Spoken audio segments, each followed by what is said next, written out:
Hello friends, welcome to my YouTube channel. मेरा नाम कुमार रमन है और आज हम इस वीडियो में देखेंगे जीके के कुछ बहुत ही इंपॉर्टेंट क्वेश्चन जो कि हमारे आने वाले एग्जाम के लिए काफ़ी ज़्यादा महत्वपूर्ण होने वाले हैं। तो चलिए वीडियो को शुरू करते हैं। पहला क्वेश्चन है, सारे जहां से अच्छा हिंदुस्तां हमारा के लेखक कौन थे। बहुत ही ज़्यादा इंपॉर्टेंट क्वेश्चन है और इस क्वेश्चन का जो हमारे पास ऑप्शन है मोहम्मद इकबाल, भगत सिंह, सर सैयद अहमद खां और अब्दुल कलाम आज़ाद। और इस क्वेश्चन का जो हमारा राइट आंसर होगा वो होगा ऑप्शन ए मोहम्मद इकबाल। मोहम्मद इकबाल याद रखेंगे। और इस क्वेश्चन के रिलेटेड एक और क्वेश्चन पूछा जा सकता है कि सारे जहां से अच्छा हिंदुस्तां हमारा कब लिखा गया था। तो इस क्वेश्चन का जो राइट आंसर होगा वो होगा 1905। ये 1905 में लिखा गया था। और ये भी पूछा जा सकता है कि इसे पहली बार कहाँ पढ़कर सुनाया गया था। तो इस क्वेश्चन का ये भी राइट आंसर हो जाएगा हमारा कि लाहौर का जो सरकारी कॉलेज था यानी गवर्नमेंट कॉलेज था, वहाँ पे ये पहली बार पढ़कर सुनाया गया था। और इसको किसने पढ़ा था? मोहम्मद इकबाल ने 1905 में लिखा था और उसे पढ़ा गया था। चलिए अगले क्वेश्चन की तरफ बढ़ते हैं। अगला क्वेश्चन है हमारा, बुद्ध ने अपना प्रथम उपदेश कहाँ दिया। बहुत ही ज़्यादा इंपॉर्टेंट क्वेश्चन है एग्जाम पॉइंट ऑफ व्यू से। और हमारे पास ऑप्शंस हैं उरुवेला में, सारनाथ में, कुशीनगर में, बोधगया में। और इस क्वेश्चन का जो राइट आंसर होगा वो होगा ऑप्शन बी, सारनाथ में बुद्ध ने अपना प्रथम उपदेश दिया था। और इस क्वेश्चन के रिलेटेड एक और पॉइंट याद रखेंगे कि बुद्ध ने सर्वप्रथम जब उनकी अपना ज्ञान की प्राप्ति हुई उसके बाद उन्होंने ये पहला उपदेश दिया था जिसे धर्मचक्र प्रवर्तन का नाम दिया जाता है। तो ये भी पॉइंट याद रखेंगे। बुद्ध ने अपना प्रथम उपदेश कहाँ दिया? तो सारनाथ में दिया। ऑप्शन बी इसका राइट आंसर हो जाएगा।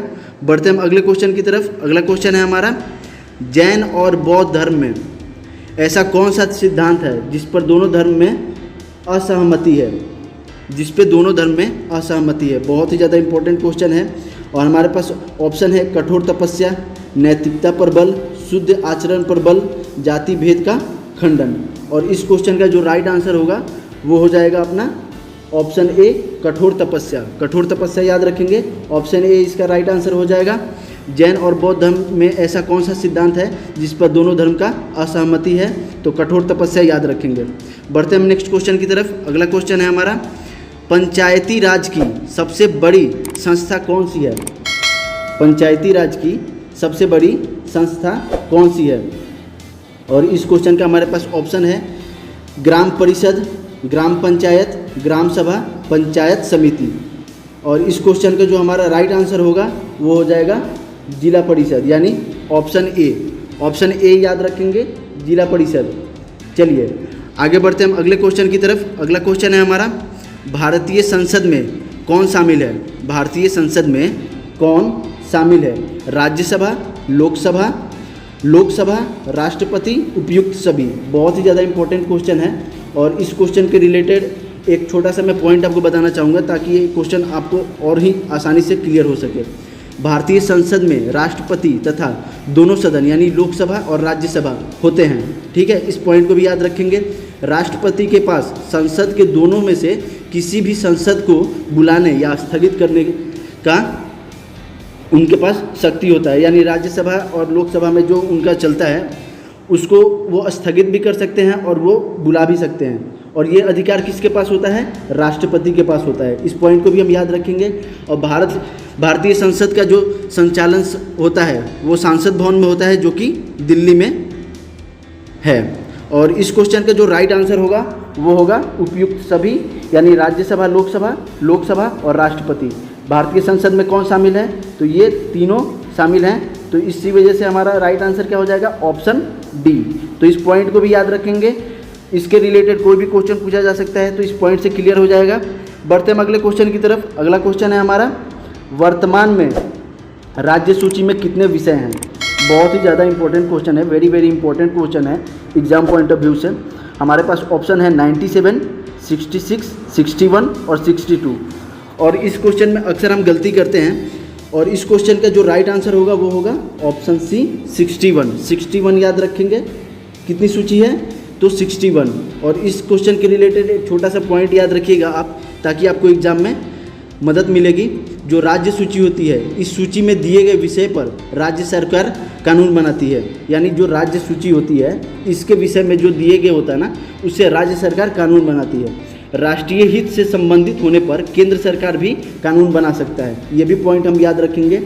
और संविधान जब लागू हुआ था तो इसके अंतर्गत कुल 66 यानी 66 विषय थे, जो कि हमने वर्तमान समय में 61 रह गए हैं। तो इसके रिलेटेड ये कन्फ्यूजन होता है कि राज्य सूची में कितने विषय हैं, तो जब संविधान बना था तब कितने थे, 66 थे, और अभी कितने रह गए हैं, 61। तो इस क्वेश्चन का जो राइट आंसर हो जाएगा, वर्तमान में पूछा जा रहा है। ये अगर पूछा जाता है कि संविधान बनाते समय राज्य सूची में कितने विषय थे, तो उस क्वेश्चन का राइट आंसर होता है 66 होता है।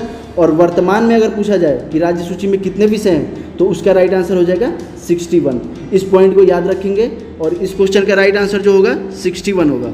बढ़ते हम अगले क्वेश्चन की तरफ। अगला क्वेश्चन है हमारा, खो खो में एक टीम में कितने खिलाड़ी होते हैं। इस क्वेश्चन का आंसर सभी को पता होना चाहिए। अगर आप जीके अगर पढ़ते हैं या किसी विषय की तैयारी करते हैं तो इस क्वेश्चन का आपको आंसर पता ही होना चाहिए।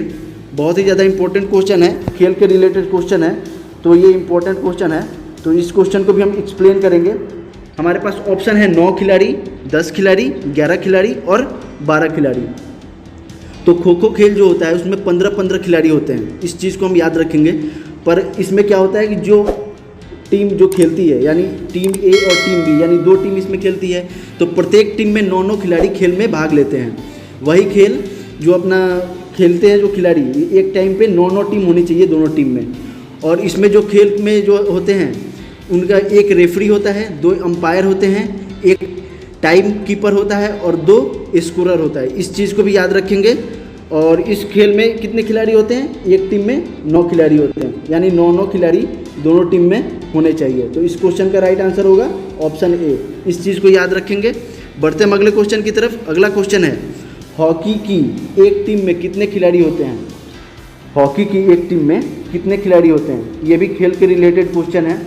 और हॉकी खेल के प्रत्येक टीम में 11 खिलाड़ी होते हैं और वे 5 अतिरिक्त खिलाड़ी भी होते हैं, यानी 11 के अलावा भी 5 होते हैं रिप्लेसमेंट के तौर पे। अगर किसी को चोट हो या कुछ इंसिडेंट होता है तो उसके बिहाफ पे उस 5 खिलाड़ी में से किसी एक खिलाड़ी को चयन कर सकते हैं या 2 खिलाड़ी को चयन कर सकते हैं। तो इस क्वेश्चन का जो राइट आंसर हो जाएगा वो हो जाएगा ऑप्शन बी, 11 खिलाड़ी होते हैं। हॉकी टीम में 11 कुल खिलाड़ी होते हैं। चलिए आगे बढ़ते हम अगले क्वेश्चन की तरफ। अगला क्वेश्चन है, जून 1985 में कनिष्ठ विमान दुर्घटना में जिस भारतीय वैज्ञानिक की मृत्यु हुई वह कौन था। 1985 जून 1985 में विमान दुर्घटना में एक वैज्ञानिक की मृत्यु हो गई थी, वो कौन है। हमारे पास ऑप्शन है, अगर आपको इस क्वेश्चन का आंसर पहले से पता है तो बहुत अच्छी बात है। हमारे पास ऑप्शन है डॉक्टर होमी जे भाभा, डॉक्टर मेघनाथ साहा और डॉक्टर वाई नायदुम्मा विक्रम साराभाई। बहुत ही ज़्यादा इंपॉर्टेंट क्वेश्चन है एग्जाम पॉइंट ऑफ व्यू से, वेरी वेरी इंपॉर्टेंट क्वेश्चन है। और इस क्वेश्चन का जो राइट आंसर होगा वो होगा ऑप्शन ए, डॉक्टर होमी जे भाभा। इस क्वेश्चन के रिलेटेड एक छोटा सा पॉइंट याद रखेंगे, अगर इसके रिलेटेड डेट भी पूछा जा सकता है कि किस डेट में ये दुर्घटना हुई थी, जो हवाई दुर्घटना हुई थी, विमान दुर्घटना, वो किस डेट में हुई थी, तो वो डेट भी याद रखेंगे। 23 जून 1985, 23 जून 1985 याद रखेंगे। और इसके रिलेटेड एक छोटा सा और भी क्वेश्चन पूछा जा सकता है, तो वो भी हम पॉइंट में क्लियर कर लेते हैं। 23 जून 1985 को एयर इंडिया की कनाडा के टोरंटो से नई दिल्ली की चली थी, जो कनाडा से नई दिल्ली की तरफ फ्लाइट चली थी, उसमें यह दुर्घटना हुआ था। और ये दुर्घटना कैसे हुआ था, तो इस चीज़ को भी पूछा जा सकता है। तो यहाँ पे क्या हुआ था कि बॉम्ब ब्लास्ट हुआ था, और जो बॉम्ब था वो रेडियो में रखा हुआ था, जिसमें कुल 329 यात्री मारे गए थे। विस्फोट जो हुआ था वो रेडियो में रखा गया था, ठीक है। और हमले की जांच की और सुनवाई करीब 20 साल तक चली। इस पॉइंट को भी याद रखेंगे। डिटेल में भी आपको इस क्वेश्चन का आंसर पता होना चाहिए। इस घटना को अंजाम देने का दोषी इंद्रजीत सिंह रियात को पाया गया। इंद्रजीत रियात याद रखेंगे, उनको पाया गया था और उन्हें 15 साल की कैद की सज़ा भी सुनाई गई थी। तो इस क्वेश्चन का आपको पॉइंट, हर एक पॉइंट क्लियर हो गया होगा। बढ़ते हम अगले क्वेश्चन की तरफ। अगला क्वेश्चन है, पहिया का आविष्कार किस काल में हुआ। बहुत ही ज़्यादा इंपॉर्टेंट क्वेश्चन है, पहिया का आविष्कार किस काल में हुआ। हमारे पास ऑप्शन है नवपाषाण काल, मध्य पाषाण काल, पूरा पाषाण काल और ऋग्वैदिक युग। बहुत ही ज़्यादा इंपॉर्टेंट क्वेश्चन है एग्जाम पॉइंट ऑफ व्यू से। और इस क्वेश्चन का जो राइट आंसर होगा वो होगा ऑप्शन ए, नवपाषाण काल। और इस क्वेश्चन के रिलेटेड एक छोटा सा आप पॉइंट याद रख सकते हैं। जो पहिया का आविष्कार हुआ था वो नौपाषाण काल में हुआ था, जिसकी शुरुआती मध्य पूर्व में 95 यानी 95 जो होता है 95 यानी ईस्वी पूर्व यानी 95 जो होता है 9500 ईस्वी पूर्व के आसपास हुई थी, जिसका पारंपरिक रूप से पाषाण युग का अंतिम हिस्सा माना जाता है। तो इस पॉइंट को भी याद रखेंगे। बढ़ते हम अगले क्वेश्चन की तरफ। अगला क्वेश्चन है हड़प्पा सभ्यता के उत्खननकर्ता कौन है? हड़प्पा सभ्यता, इसके ऊपर हमने एक और वीडियो बना रखा है, और अगर आपको डिटेल में हड़प्पा सभ्यता के बारे में देखना है तो हमारे प्लेलिस्ट के थ्रू जा सकते हैं। हड़प्पा सभ्यता के ऊपर वीडियो बनी हुई है, उसे देख भी सकते हैं। हमारे पास ऑप्शन है दयाराम साहनी, बीबी लाल, JN मजुमदार और राखनदास बनर्जी। और इस क्वेश्चन को जो राइट आंसर होगा वो होगा ऑप्शन ए। ऑप्शन ए याद रखेंगे, दयाराम साहनी। हड़प्पा सभ्यता के उत्खननकर्ता कौन है?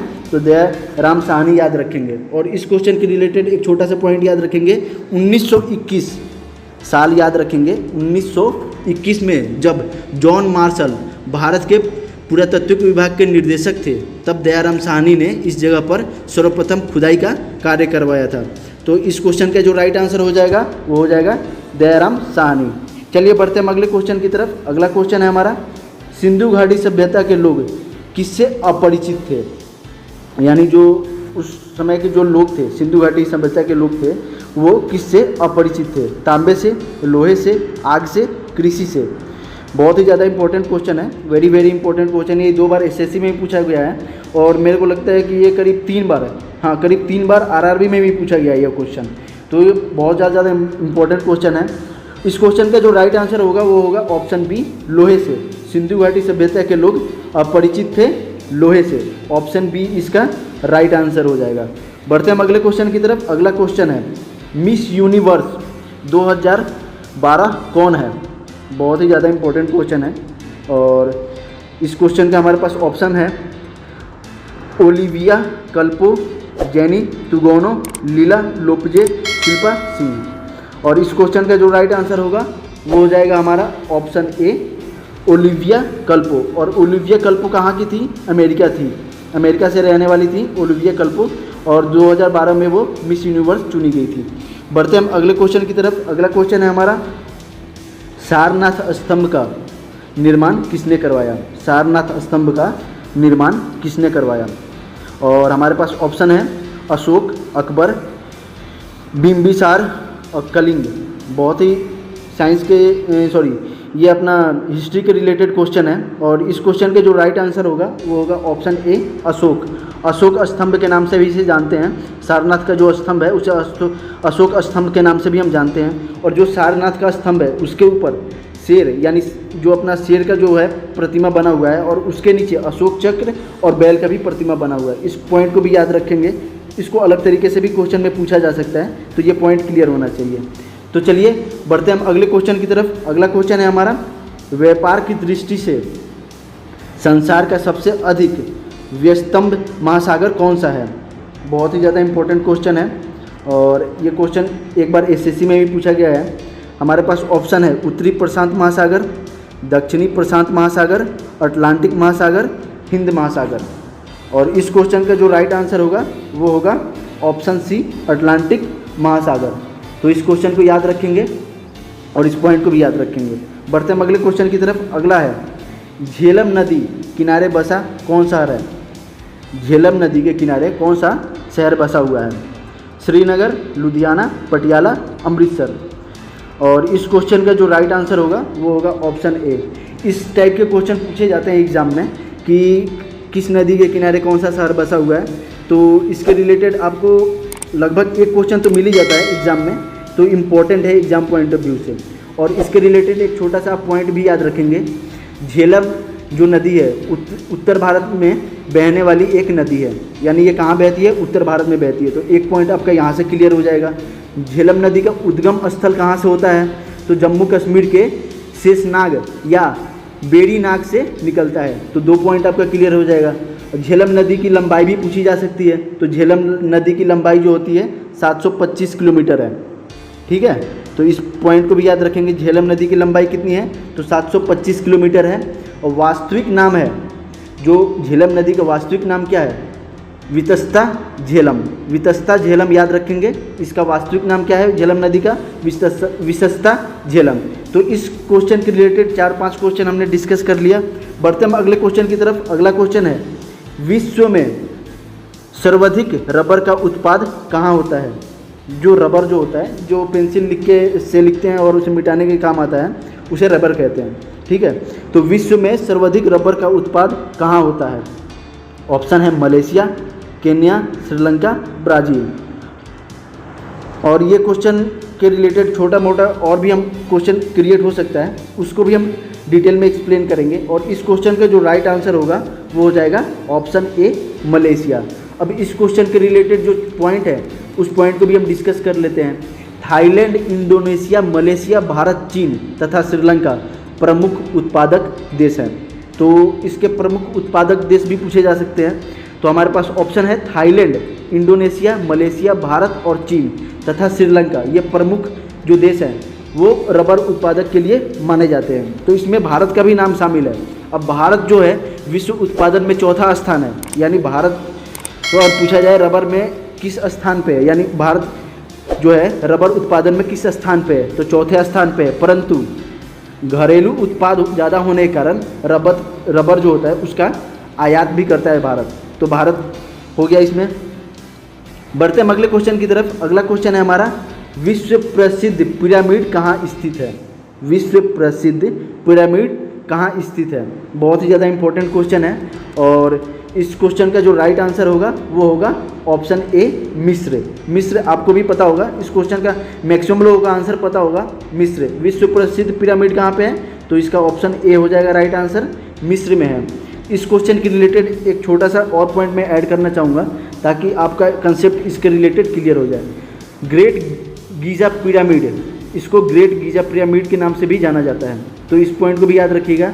दुनिया का 7 अजूबों में से एक है, यानी जो हमारे जो दुनिया के 7 अजूबे हैं उसमें से ये एक अजूबा माना जाता है। यानी विश्व प्रसिद्ध जो पिरामिड है वो दुनिया के 7 अजूबों में से एक अजूबा है, ठीक है। और यह मिस्र में गीजा शहर में है। यह पिरामिड 2560 ईस्वी पूर्व, यानी 2560 ईस्वी पूर्व, ठीक है, इसका निर्माण हुआ था। करीब करीब उसी के समय बनवाया गया था।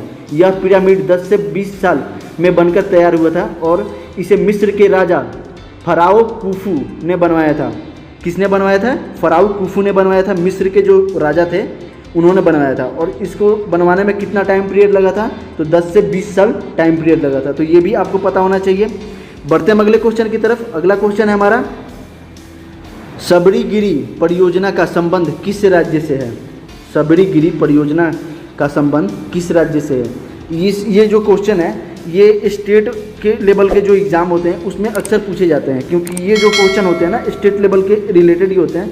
तो स्टेट पीसीएस में भी पूछा जा सकता है। हमारे पास ऑप्शन है केरल, उड़ीसा, कर्नाटक, बिहार। बहुत ज़्यादा इंपॉर्टेंट क्वेश्चन है स्टेट लेवल एग्ज़ाम के रिलेटेड। तो इस क्वेश्चन का जो राइट आंसर हो जाएगा वो हो जाएगा ऑप्शन ए केरल। सबरीगिरी परियोजना केरल से संबंधित राज्य से है, ठीक है। और इस क्वेश्चन के रिलेटेड आपका ये पॉइंट क्लियर होना चाहिए, ठीक है। तो बढ़ते हम अगले क्वेश्चन की तरफ। अगला क्वेश्चन है हमारा, भारत की सागर तटीय लंबाई कितनी है। वेरी वेरी इंपॉर्टेंट क्वेश्चन है, जो सागर तटीय लंबाई पूछी जा रही है, यानी भारत की सागर तटीय लंबाई कितनी है। बहुत ही ज़्यादा इंपॉर्टेंट क्वेश्चन है। हमारे पास ऑप्शन है 15,200 किलोमीटर, 7,516 किलोमीटर, 6,200 किलोमीटर, 8,000 किलोमीटर। और इस क्वेश्चन का जो राइट आंसर होगा वो हो जाएगा ऑप्शन बी, 7,516 किलोमीटर भारत की सागर तटीय लंबाई है। और इस क्वेश्चन के रिलेटेड मैं 2-3 पॉइंट ऐड करना चाहूँगा जिससे आपका कंसेप्ट क्लियर हो जाए इस क्वेश्चन का। भारत के समुद्र तट की कुल लंबाई भी इस तरीके से पूछा जा सकता है, भारत की समुद्र तट की लंबाई कितनी है। तो इस क्वेश्चन का जो आंसर है ये हो जाएगा 7,516 किलोमीटर है। तो इस क्वेश्चन को इस तरीके से भी पूछा जा सकता है। और इसमें एक और क्वेश्चन पूछा जा सकता है, इसमें से मुख्य भूमि की तटीय रेखा की लंबाई कितनी है। यानी मुख्य भूमि की तटीय रेखा की लंबाई कितनी है? तो उसका जो राइट आंसर हो जाएगा वो होगा 5422 किलोमीटर। 5422 किलोमीटर हो जाएगा इसका।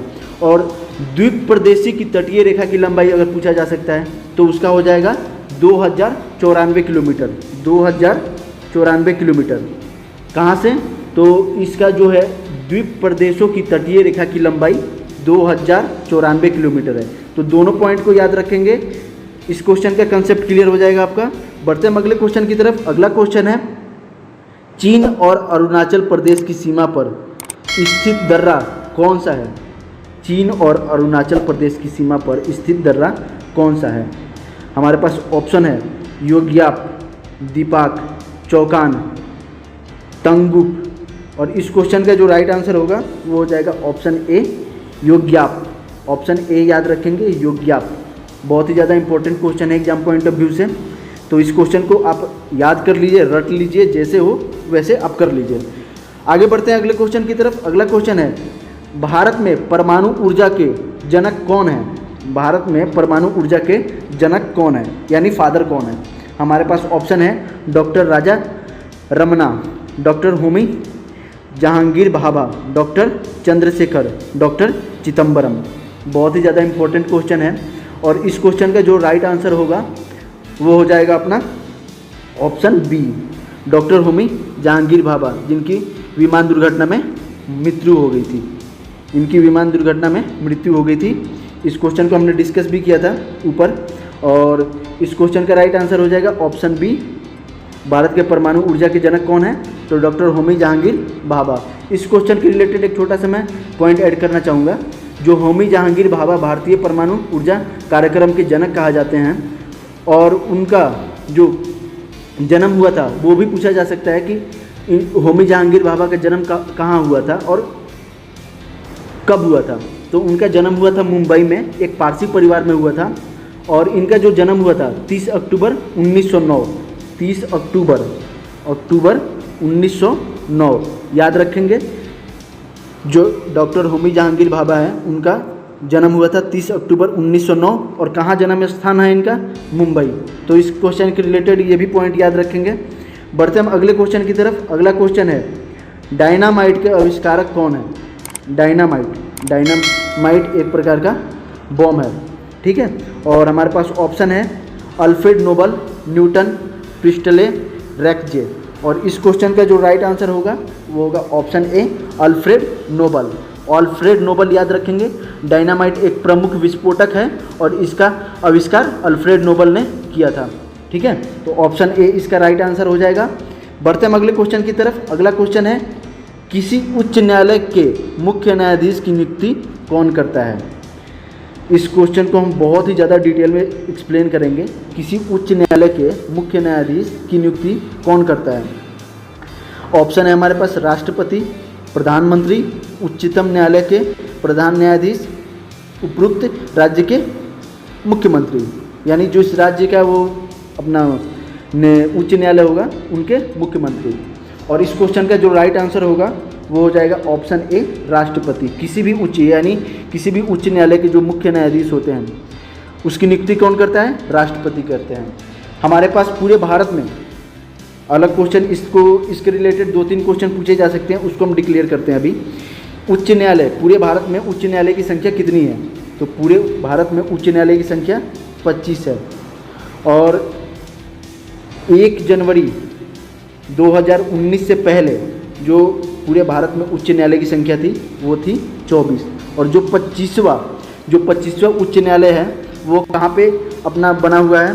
तो आंध्र प्रदेश याद रखेंगे। जो 25वां उच्च न्यायालय है वो आंध्र प्रदेश में स्थापित है। और इसके रिलेटेड ये भी पूछा जा सकता है, जो भारत का प्रथम उच्च न्यायालय है, यानी जो प्रथम उच्च न्यायालय यानी हाई कोर्ट, वो कहाँ पे है, कौन सा है? तो वो है कोलकाता में। तो कोलकाता याद रखेंगे। तो चलिए बढ़ते हम अगले क्वेश्चन की तरफ। अगला क्वेश्चन है हमारा, भारत कब से संयुक्त राष्ट्र का सदस्य है? वेरी वेरी इंपॉर्टेंट क्वेश्चन है। इस क्वेश्चन को आप याद कर लीजिएगा, बहुत ही ज़्यादा महत्वपूर्ण क्वेश्चन है। और इसके रिलेटेड एक छोटा सा पॉइंट बताऊंगा, वो भी आप याद कर लीजिएगा, एग्जाम पॉइंट ऑफ व्यू से काफ़ी ज़्यादा महत्वपूर्ण होने वाला है। तो इसका ऑप्शन है हमारे पास 1945, 1946, 1947 और 1950। और जो इस क्वेश्चन का राइट आंसर होगा वो हो जाएगा ऑप्शन ए। भारत कब से संयुक्त राष्ट्र का सदस्य है? तो 1945। 1945 से भारत संयुक्त राष्ट्र का सदस्य है। अब इस क्वेश्चन के रिलेटेड एक छोटा सा पॉइंट है। संयुक्त राष्ट्र जो है 1945 में ही स्थापित एक अंतर्राष्ट्रीय संगठन है, ठीक है। और वर्तमान में इसमें शामिल सदस्य राष्ट्रों की संख्या, यानी कितने वर्तमान समय में देश इसमें सदस्य हैं, तो वो हो जाएंगे 193, यानी 193 कुल देश इस सदस्यता है इसमें, ठीक है। तो इस पॉइंट को भी याद रखेंगे। हमने क्या क्या डिस्कस कर लिया? भारत कब से संयुक्त राष्ट्र का सदस्य है? तो 1945 से है। और ये संयुक्त राष्ट्र का जो अपना ये है स्थापना कब हुआ था? 1945 में ही हुआ था। और वर्तमान में इसमें कितने कुल देश जो इसमें संगठन है, इसमें कितने देश जुड़े हुए हैं? तो 193 देश इसमें जुड़े हुए हैं, यानी राष्ट्र इसमें जुड़े हुए हैं इस संगठन में।